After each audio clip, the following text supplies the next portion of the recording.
Mark Lifman certainly lived by the sword and died by the sword. While we know two men were apprehended on the day of his murder for pulling the trigger, what remains unknown is who called the hit on Mark Lifman's life. This video looks at the various criminals in the Cape Town underworld who may have had a motive to kill Mark Lifman. Let's get into it.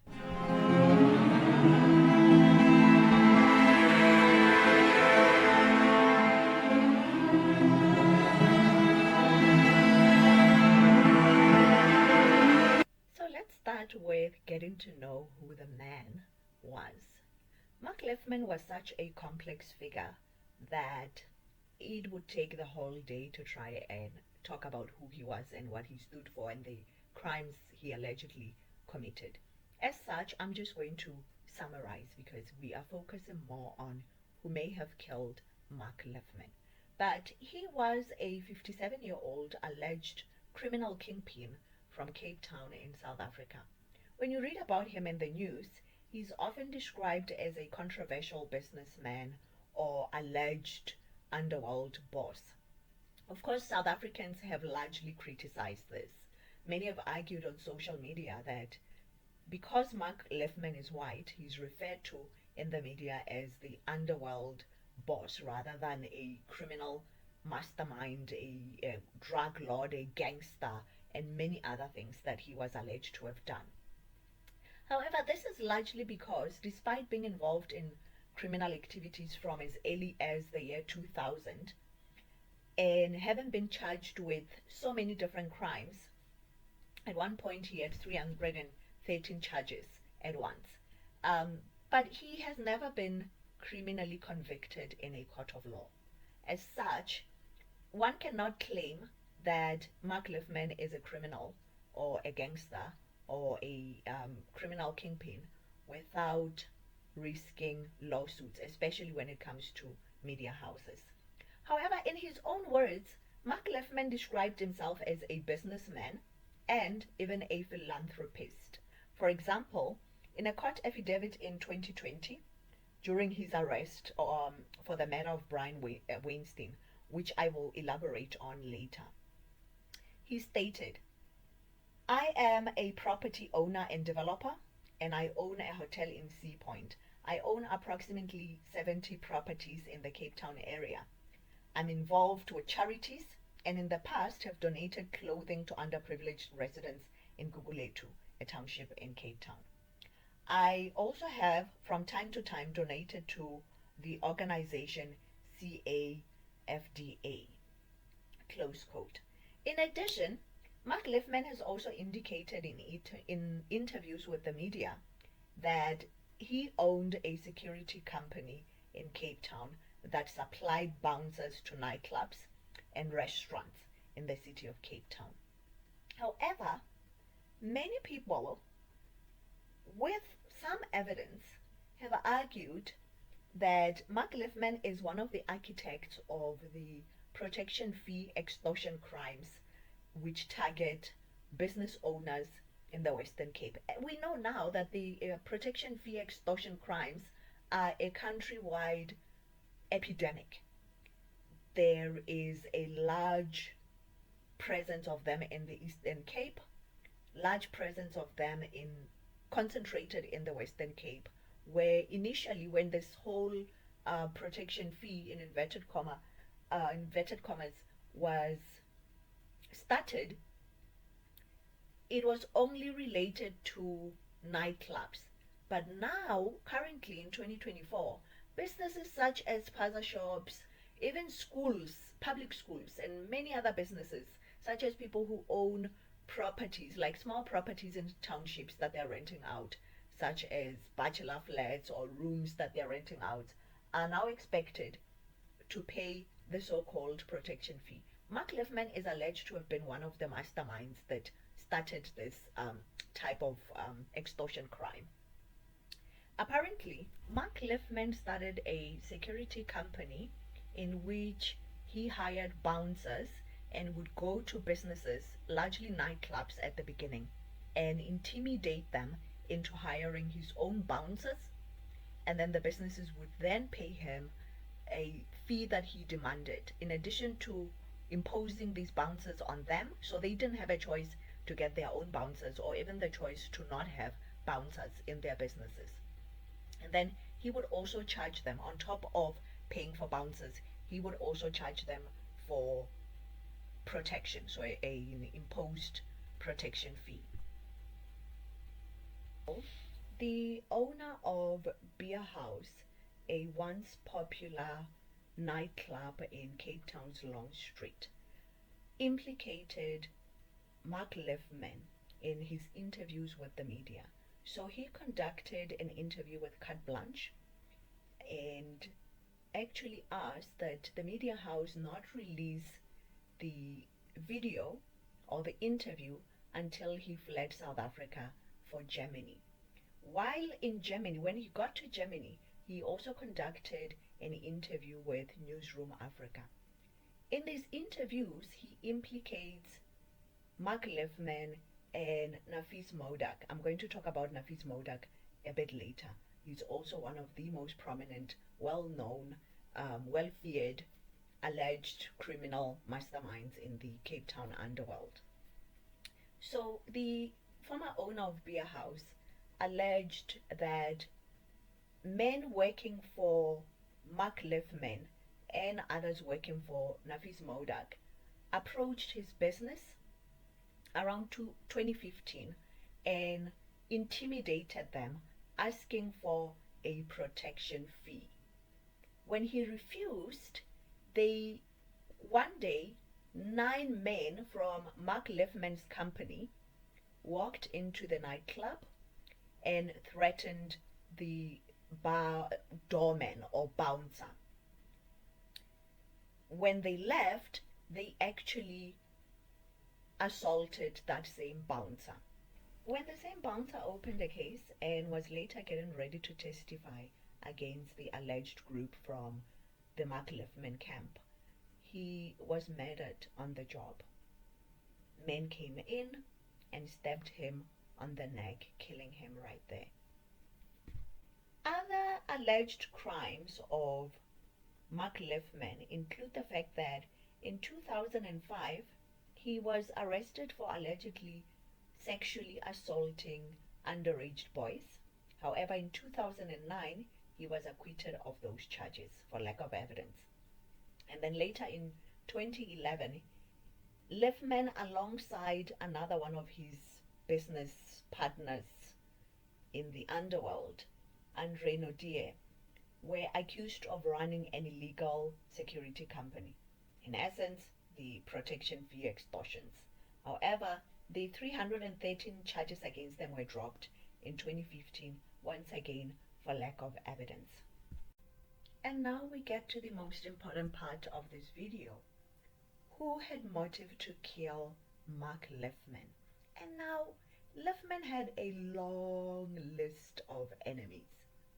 I'm just going to summarize, but here you really have to make an effort to listen, because there is a lot of different enemies in the Cape Town underworld. One of those enemies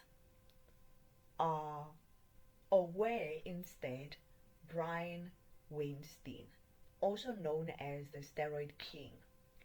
This is someone who had fled to South Africa in 2014 after he was charged with selling illegal steroids in his country, in Ireland.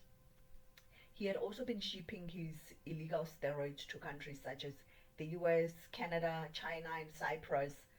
And in 2014, when he fled those charges, when the US was in the process of working out an extradition with Ireland, he fled to South Africa and made himself comfortable in Cape Town, like many international criminals. So he was on Interpol's most wanted list.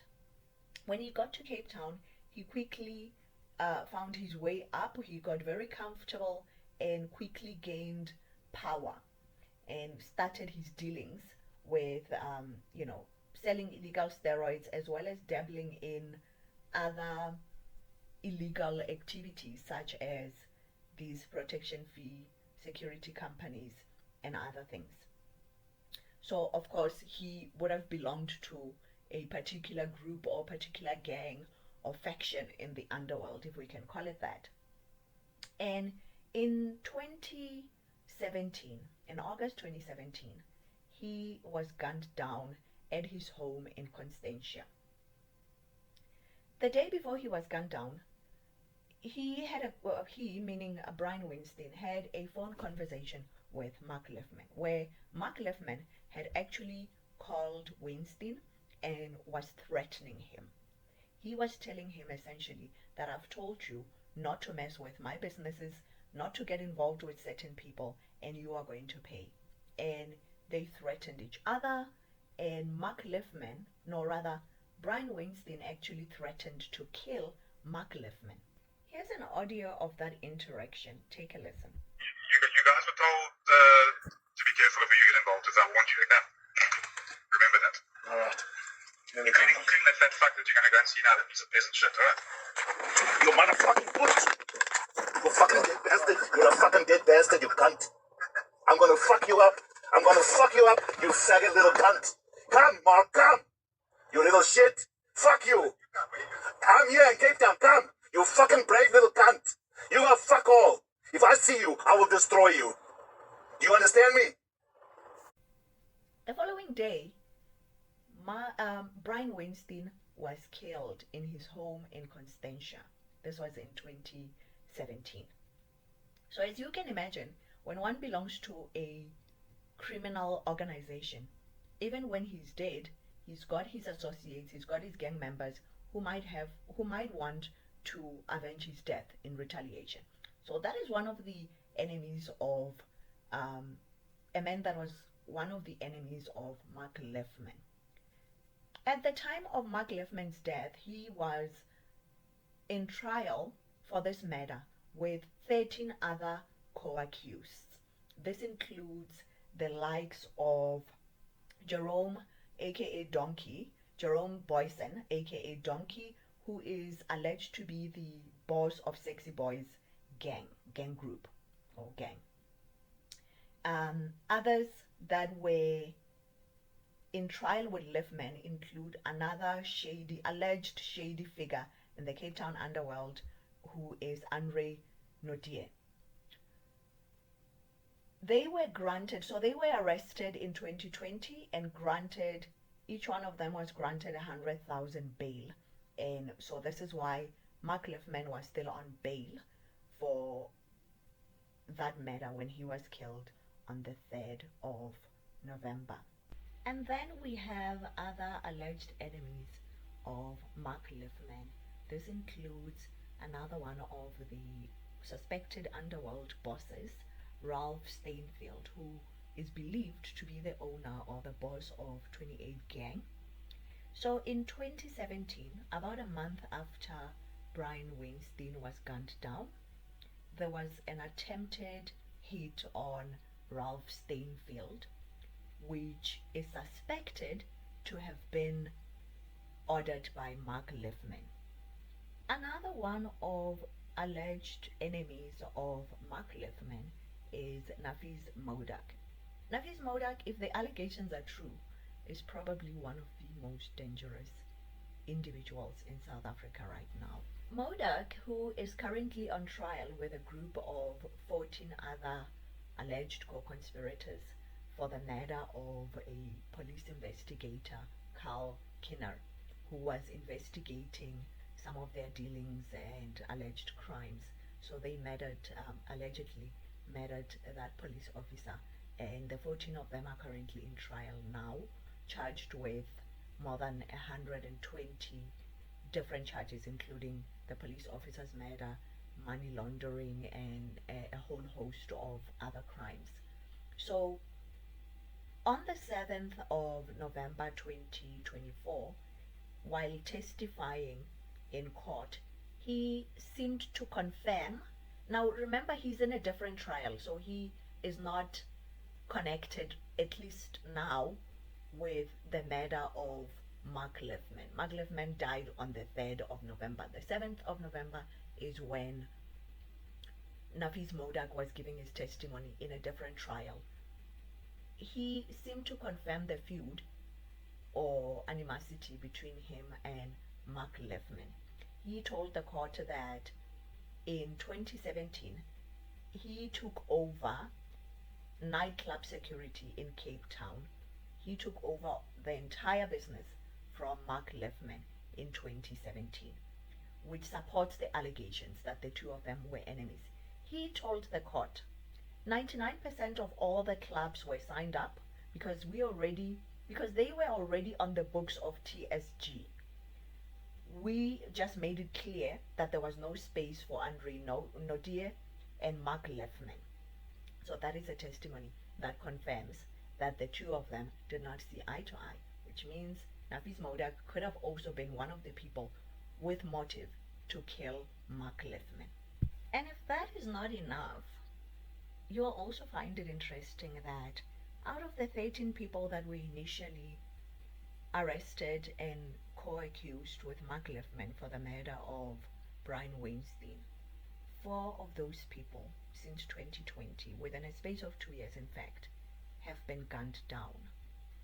In addition, upon hearing the death of Mark Lifman, one of his associates, Jerome Boyson, also known as Donkey, has come out to accuse yet another shady Cape Town figure of having orchestrated this murder of Mark Lifman.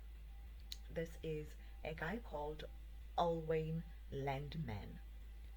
Now this one is allegedly so shady that I could not even locate a single picture of him online. He's got a website, he's got an Instagram page, but all you will find are people with their faces covered.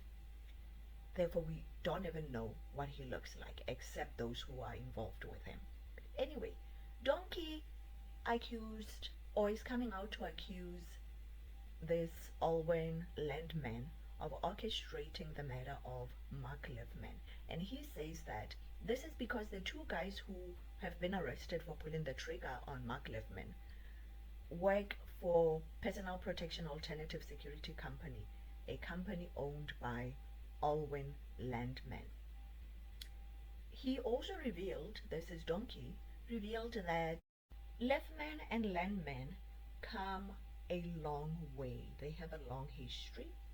Also revealing that, or suggesting that when Landman first met Mark Lifman, he was a nobody. He was a mere security guard, and it was only Mark Lifman who put him on the map. And he was very angry that this is the payback, or this is how Landman decided to pay back or repay the kindness of Mark Lifman. Therefore, in conclusion, there are 5 different theories that I've come up with. These are theories, they are not based on a police investigation, they are not based on someone being arrested for this. These are my own theories based on my understanding of the Cape Town gang world.